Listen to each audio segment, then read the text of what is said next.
Hello everyone, welcome to BMW Art Talk.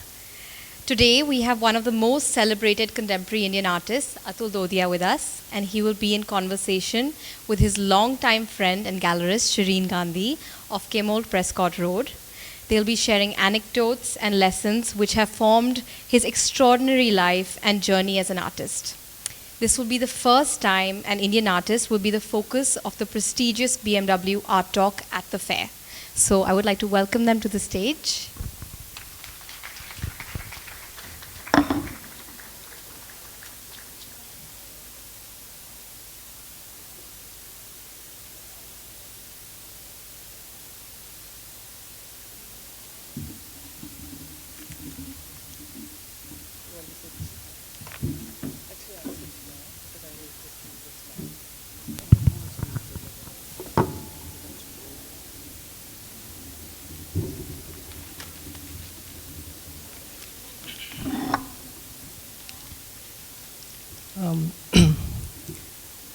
Good afternoon, everyone. Thank you, India Art Fair. Thank you, BMW, for inviting us. I was actually asked by Uma who would be worthy enough to speak with Atul Dodiya, and I came up with several names.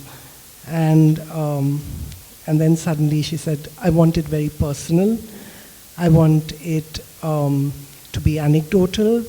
And could you please do this talk? And my immediate response, of course, to anything like this is no. And then I thought, why not? You know, I've known Atul in September, it'll be our 34th anniversary of friendship.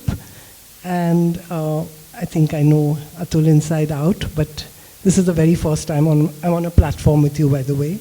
So thank you, India Art Fair, for bringing us together on stage. So basically, it might feel a little disjointed, but I've kind of tried to wind a story around people who have been very, very instrumental to Atul's practice. So just a couple of people, and then we go into, you know, if I had to talk about Atul's practice, it would probably take if somebody had to talk about Atul's practice, there's no way to cover it in 45 minutes. So I'm just going to kind of touch upon, very essential aspects of his work and people, and what leads to, art making, what leads to practice that is so it's so expansive. So we're going to bounce from one thing to another, try and do it with photographs, try and keep it light. I've been on several discussions this time. There've been amazing discussions, and this is going to be a little bit light and friendly. So just to begin, sorry, I need this on this hand. Where do I do this? Yeah. So the first time, just quickly to introduce, when Atul got introduced to my parents, it was through this wonderful couple who helped my mother through an exhibition called 25 Indian Painters. It was not a curated exhibition. She was helped by people like Raza, people like Badrakant and Bharti here, who introduced Atul to my mum. And I'm forever grateful. So they're always part of my story. And, Badrakant tragically passed away in a bomb, in a train. And Bharti is a practicing artist. So the first time we showed Atul was in this exhibition, 25 Indian Painters. And I just want to, it was, yeah, so we were launching a rocket. I did not know that. It was my very first foray into art, into the gallery. And I want to just take it over to Atul for, these are three very important paintings that started in 25 Indian Painters. And 17 Indian painters, 25 years of Gallery Chemould It's an odd number, but that's what we had. And so can you talk a little bit about this very first exhibition? Yeah, thank you, Shireen. Thank you, friends, for being here. And I'm happy to share a few things which we have been sharing for such a long time. So, yeah, it was, as Shireen said, that the Bharti Kapadia and Bhadrakant Javeri were the people who introduced, whom I knew. And they were basically doing graphic design, the catalogs, designing calendars, etc. And they knew Keku and Khurshid Gandhi. And when this 17 Indian Painter show was happening in 1987, 88. And so Keku and Khurshid came to the studio, and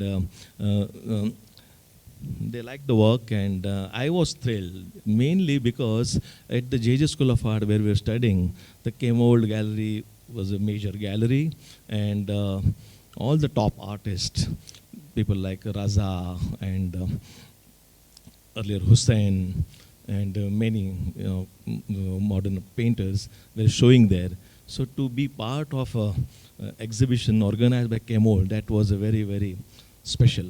And as a student, we used to go to Chemould to see the exhibitions. And finally, when the exhibition happened at the Jahangir Art Gallery, I had 4 paintings, and based on the photographs which I used to took, there is one painting about Bhupen Khakkar, and then there is one painting is about, it's called Drawn Shadow of My Father. I'm sleeping, and my father's profile is drawn on the wall. Then there was another 2 landscapes from Saurashtra.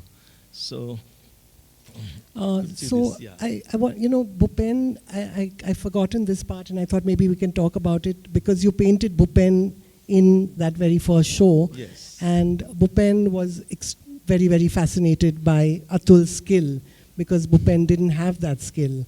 So he invited him to, so I'm quickly going to jump onto a collaboration between Naushil Mehta and Bhupen. And this, can you talk a little bit about this collaboration? Yeah, I mean, the collaboration with, when we painted the sets of Gujarati play written by Bhupen Khakkar called Mojila Manilal, that was in 1989, when I just had my first solo show with you. But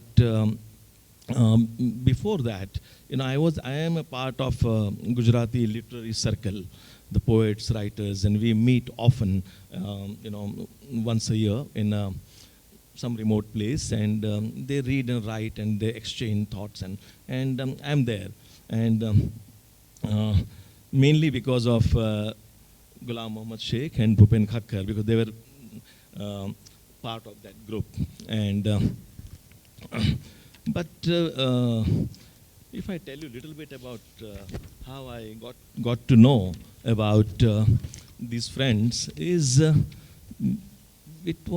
I was 15 or 16, and I read an article written by Gujarati writer called Madhu Rai. Madhu Rai lives in New York, and so he had written an article about the most important modernist writer, critic, and editor called Suresh Joshi. And when I was reading that article, in that somewhere he mentioned that, while meeting Suresh Bhai, I came to know 2 like-minded friends called Ghulam Mohammad Sheikh and Bhupen Khakkar. So that was the first time I heard. But I had heard Ghulam Mohammad Sheikh's name because as a major modern well-known poet. And same time, somewhere 77, 78, in those days, Times of India, they used to come up with an annual magazine, the same size of Illustrated Weekly, but quite thick. And there was a wonderful article about the modern Indian painting written by Shyam Lal. Shyam Lal was the brilliant editor of Times of India then, and had a wonderful vision. So he wrote, and there I saw paintings by Bhupen Khakkar called Branch Manager. The title was Branch Manager, and it was strange.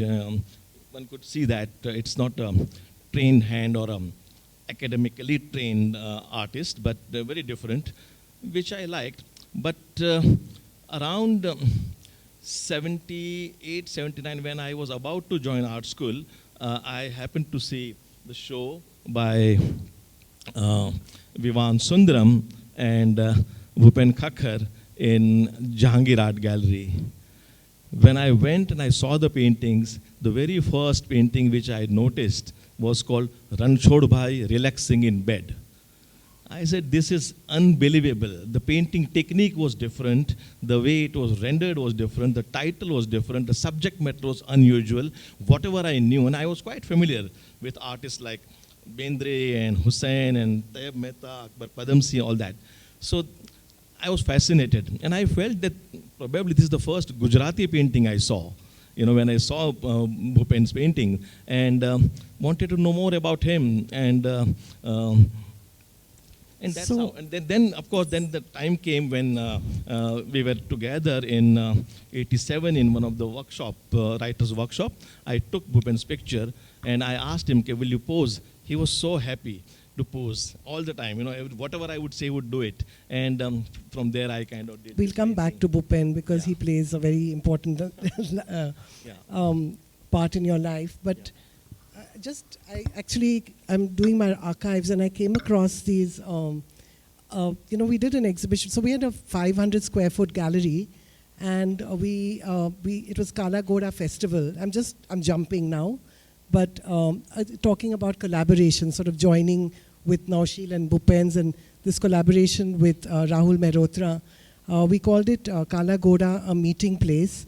And we had 4 different pairs of architect and artists collaborating.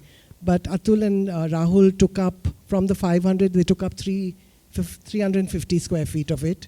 The rest was left to everybody else. So I think everybody had very small egos. But at that time, and Atul, of course, just overtook that place, as he usually does. But this was, so, just wanted to run this exhibition, which is quite forgotten in many ways. So they you should talk about this. No, I think it was a fantastic feeling because Rahul Mehrotra is a major architect and a wonderful mind. So we immediately got a kind of a tune to each other's concept idea, and we did this work called Memory in Asbestos. That was the title of the project which we did together.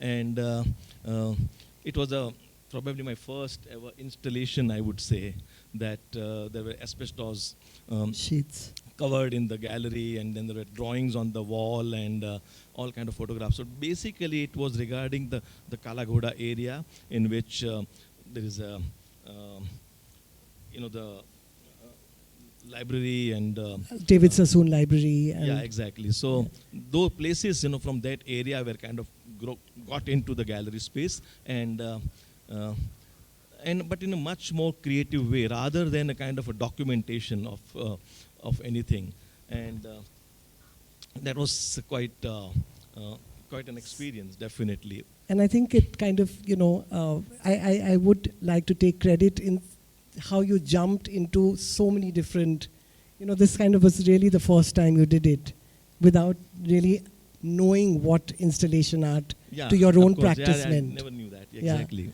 Yeah. So this are just some amazing memories from our first show. I want to focus on Kaka, who is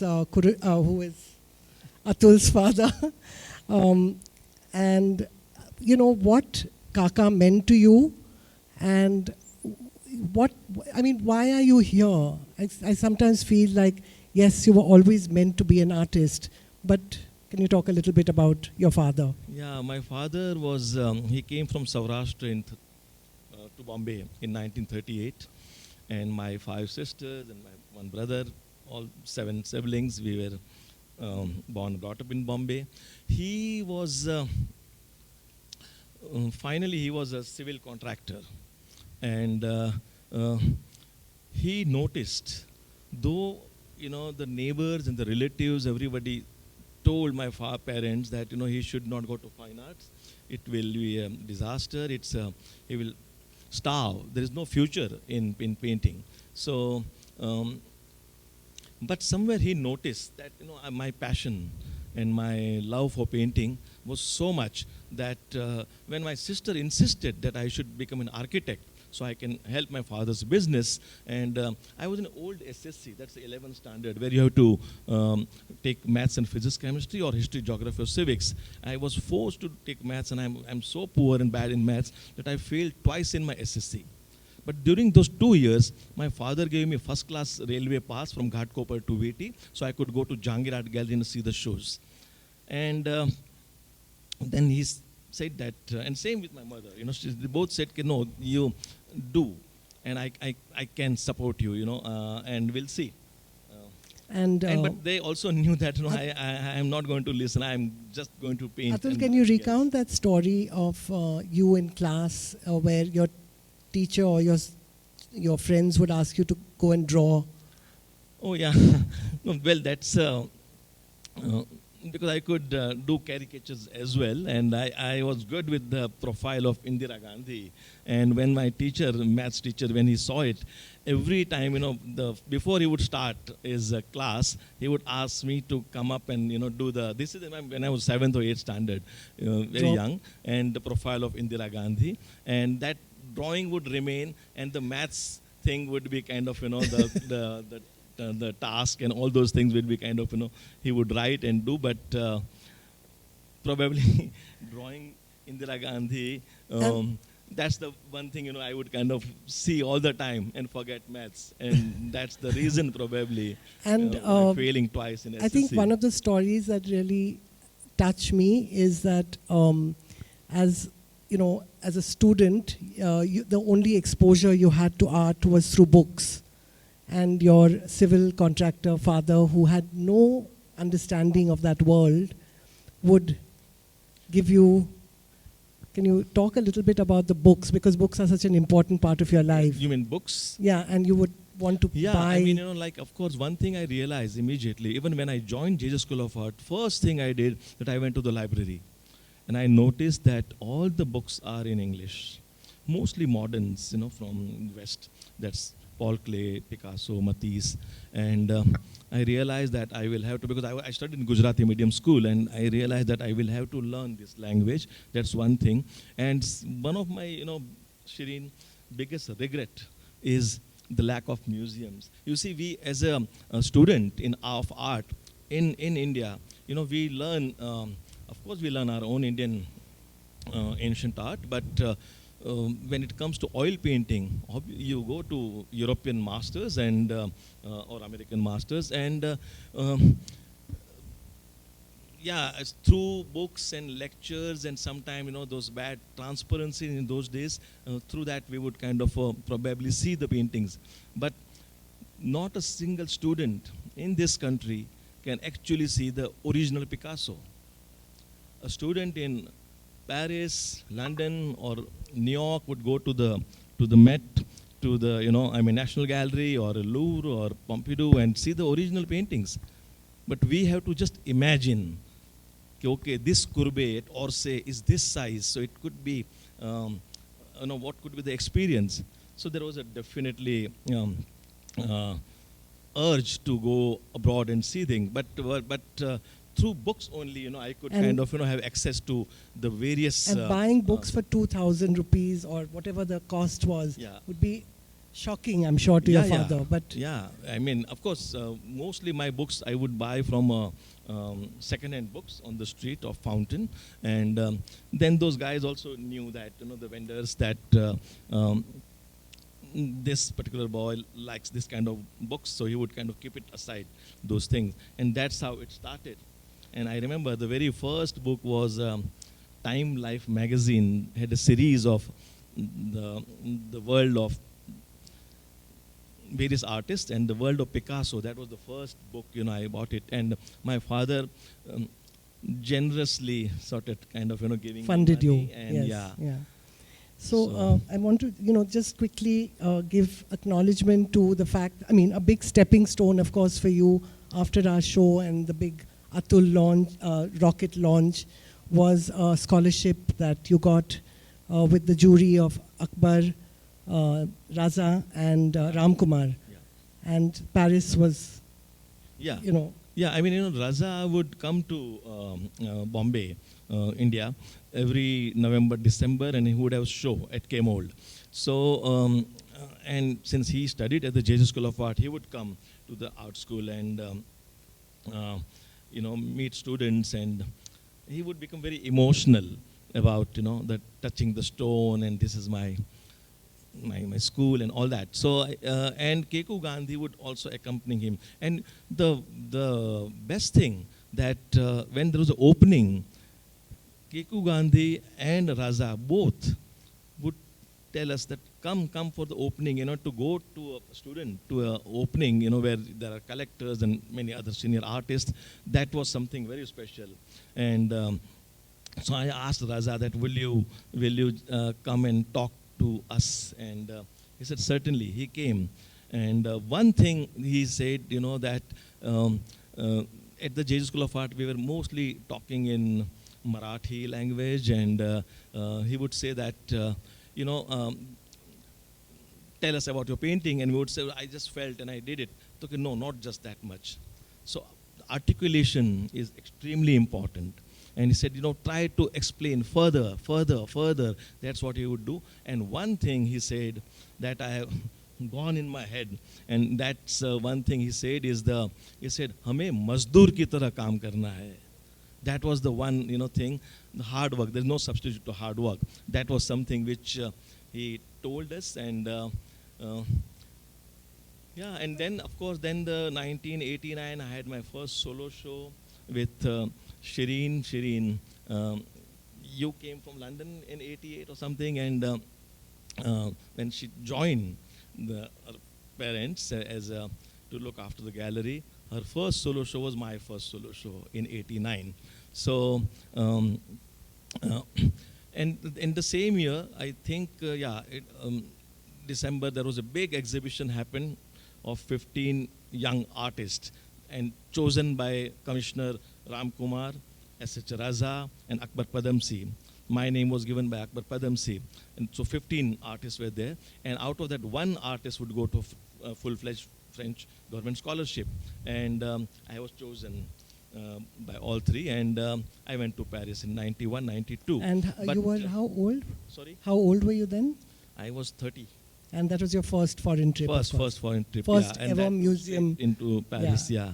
So that happened. But, it was so nice of Raza that he said that, Atul, you are a figurative painter.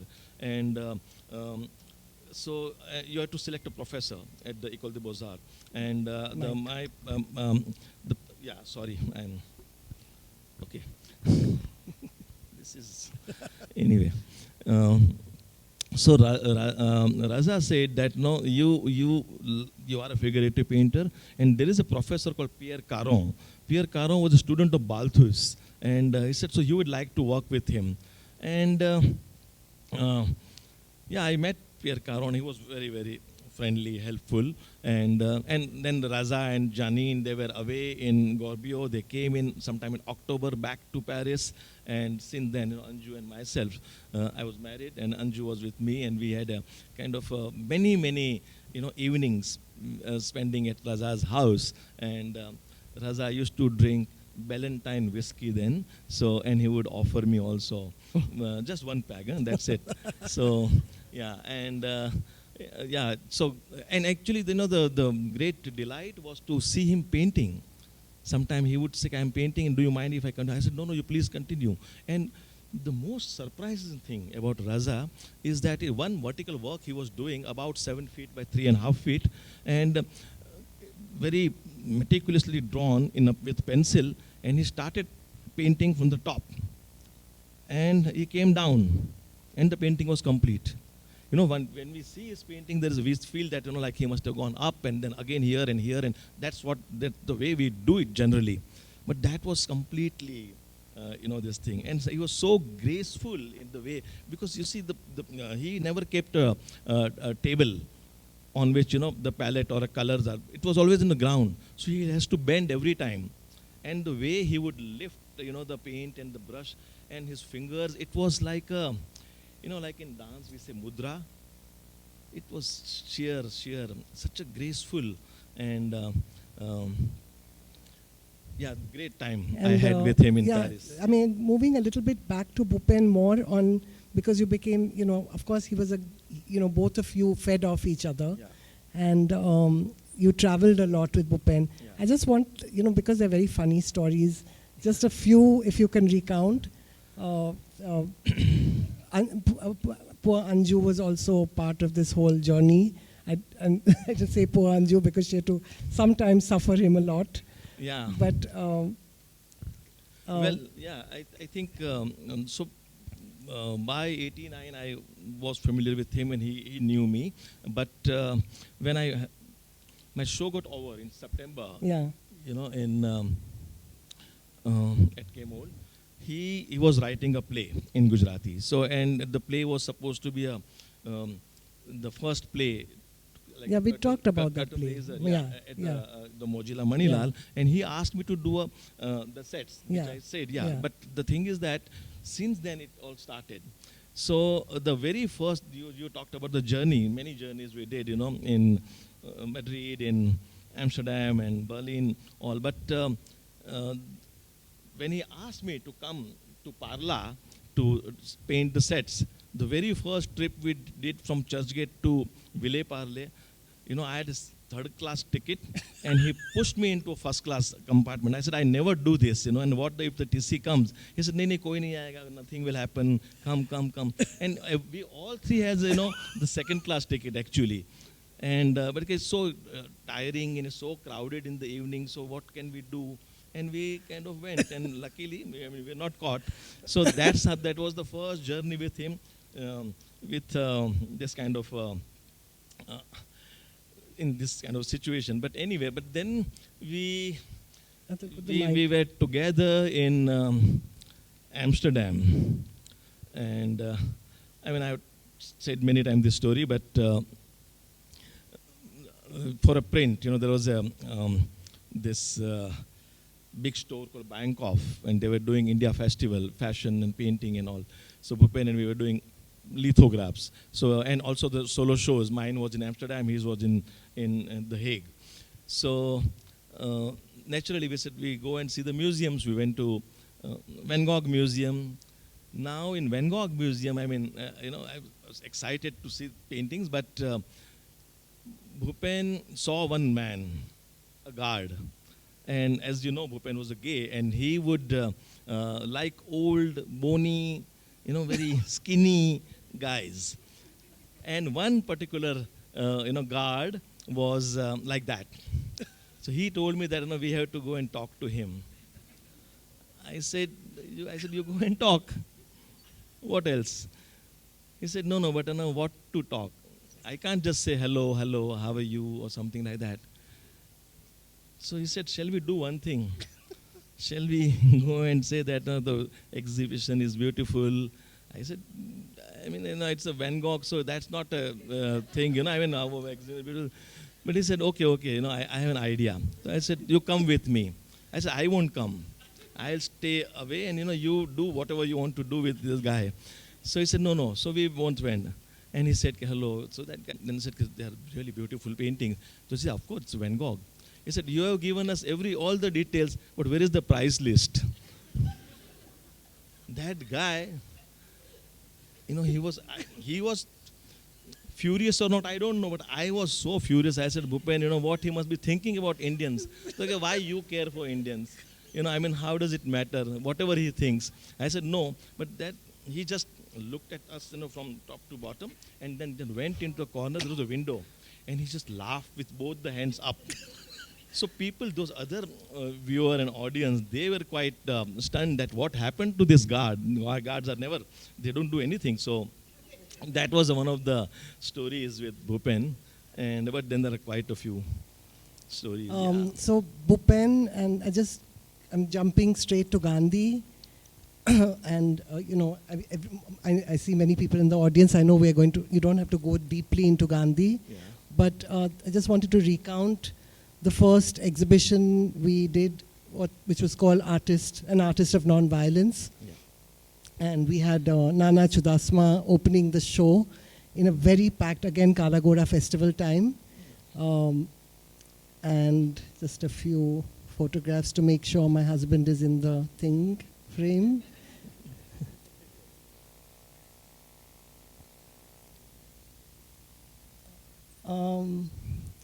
This painting called Papu at Rene Block Gallery, a quick anecdote. We had, why don't you talk about it? Well, there was a collector from Los Angeles, and he was on the committee of MoMA. And yeah, this is the man, gentleman. I forget his name. Douglas Kramer. Yeah, Douglas Kramer. Yeah, Kramer. And he was a, TV shows producer. He produced actually, Dynasty, yeah. actually. And quite a big producer in Hollywood. So he had come, and because I think Zai was also on a committee then, so she brought him. And I saw him and I recognized, because I had a book where Barbara Lee Demonstein's book with interviews of major all-American artists. And I said, I've seen this man. And he liked the painting very much, the Bapu at Rene Block Gallery. It was not yet sold. But I don't know, something... No, I actually just wanted to, he understood that it was a great painting. Yeah. And he corresponded, and the thing about it was that it was 1 lakh of rupees, and I think that was shocking to him, that a painting of, what seemed like a really major exhibition of a very good artist, he understood that. But I think price was so flummoxing that I just felt, it was one of those strange circumstances where the very low price kind of, he sort of withdrew from, and we had correspondence, and it was something. I mean, I remember this conversation of how can a painting be so cheap? Yeah. Yeah. Just going back, you have talked about artists and your thing. So this is Suresh Joshi. Sitanshu. And how poetry has become, these are very essential. So there's Ghulam, and we have this exhibition of, I want to bring you to how you use poetry in sort of, I think you're a deeply, you're a great painter, but I think you're a very deeply political artist. And, this exhibition of Antlers Anthology that speaks about poets in Gujarat. Can you remind me a little bit about this work? Yeah, actually, it's all so much connected with Gandhi, but I have to say a little bit about the Gandhi, because there is a large oeuvre which I have produced about Gandhi, and it had just happened that when 1992, when I returned from Paris, I was full of ideas, and one thing I realized that I'm going to do whatever I feel like doing. I'm not going to obey or follow one specific path or one specific style, anything. But if I feel like doing something, I'll do it. And I was very close to Tayyab Mehta and Akbar Padam Singh. Tayyab Mehta was such a strict person that I would always be very nervous. When what he will say, what he will think, that's something that matters to me. So I said, but I'm going to do what I want to do, and was happy to be back in Bombay. But I came on 1st October, and on the 6th of December, in the north, in Ayodhya, the Babri Masjid was demolished. And that shattered, all those ideas, the concepts, and the idea of freedom which I had. And then, of course, we saw the subsequent riots and violence and communal conflict. Bombay saw the bomb blast and all that. So I think shutter would go down, curfew would be announced, and And there I felt that, we talk, Gandhi is everywhere on a rupee note, and, on the third road is called MG Road, and stamps and all that thing, but Gandhian philosophy of non-violence, love for fellow human beings is lacking. And I thought I have to do something with that. And that's why the paintings came, and an artist of non-violence. And after that, a series called Tearscape came, which is almost like a lunatic or a beggar women sitting on a map of India, and kind of probably a bleak portrait of Mother India. And from there, I thought of doing a text-based work, the Gujarati poetry. Familiar with poems of Ghulam Muhammad Sheikh, Sitansu Yashash Chandra, and Lap Shankar Thakur, three major poets in Gujarati language, which I was familiar. I said, I'm just going to write that. And enough of this, the shutter had happened, then there was Broken Branches cabinet. Yeah. I did it. I would like you to talk a little bit about Broken Branches, because somewhere I feel the context of this work has been slightly whitewashed in when it was last shown. And it's a very important work. It was shown at Ghulam's and Jyotinder Jain's curated exhibition in Manchester. Yeah. And it's not come from nowhere.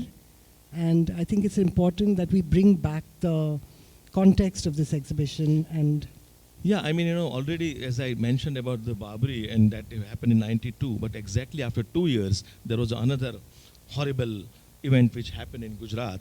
The train was burnt, and then there was thousands of Muslims were killed, and didn't know what to do. And I was asked by Ghulam and the curators from Manchester, saying that create a new body of work. I thought I would do cabinets, but what to put in the cabinets? That was a question.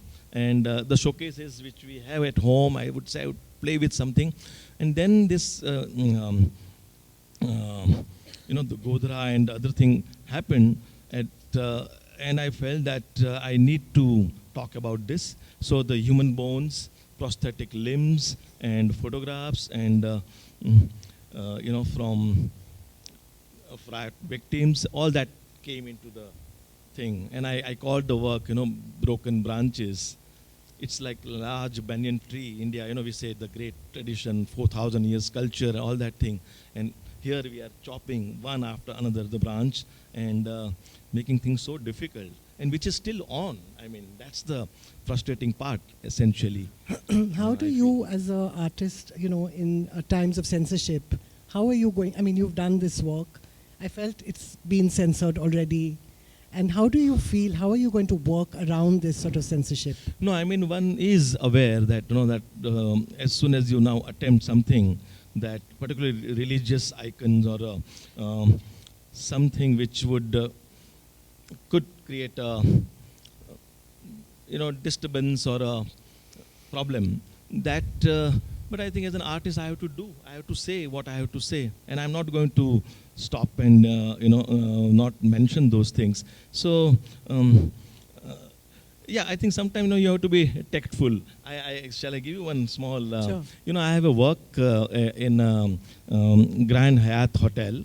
I was commissioned in the hotel lobby, and there are cabinets. And in that cabinets, actually, basically about Shiva and Parvati. There is a myth, and there's a beautiful sculpture in Elephanta, and Shiva and Parvati is playing a game of dice. In the game, Shiva is cheating, so Parvati is upset. That's the sculpture, and I was given that theme. So I said I'm going to do contemporary version of husband-wife, man-woman relationship, keeping the in the background the mythology also. And there are Marina Abramovich and many other political leaders and many things which were incorporated in terms of form, in terms of sculptures, objects. Now I had one particular image of Shiva, the idol, small statue, which I could, which when you see a back of Shiva, and he is facing a large picture of performing artist Marina Abramovich. She is doing this, and so in front of this sculpture was kept. Everything was fine, my friend and everybody liked it. After a few months, I got a call from the owner of the hotel. She said, Atul, please come. I said, why? What happened? He said, no, there is a group of people from the Shiv Sena party, actually Raj Thakre's party, to be precise. And they said, this Shiva, is a god, and why we see his back when we see. So please, otherwise, we will open the cabinets, we will do the things what we want to do. They said, what to do now, Atul? I said, just tell them that, while cleaning, the guy who was cleaning the cabinet, by mistake he has kept the Shiva, the other way thing, and tell them this. So she did that. They went. We never opened the cabinet. The Shiva is still facing the marina. We are running out. So censorship, is Thank something Thank you. You have to. So we're just running out of time, but I just wanted to recount again great friendships like Giv Patel. So much work has come out of Giv Patel's studio, visit to the doctor, Tayyab Mehta. Yes. I love this photograph. And our wonderful friend. Dharamsi Bhai. Dharamsi Bhai is like kind of living encyclopedia, a person who is into authority on silent cinema.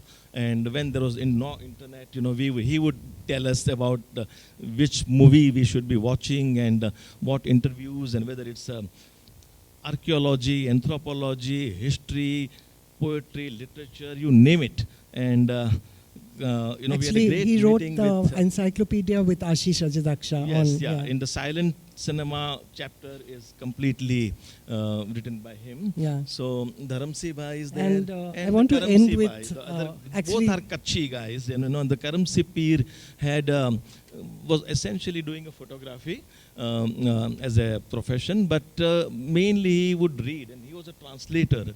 So some of the diverse things, in criticism, in philosophy, in literature, which he translated into Gujarati. So that is really, really rare thing, and more than 35 years friendship. And he passed away how long ago, Atul?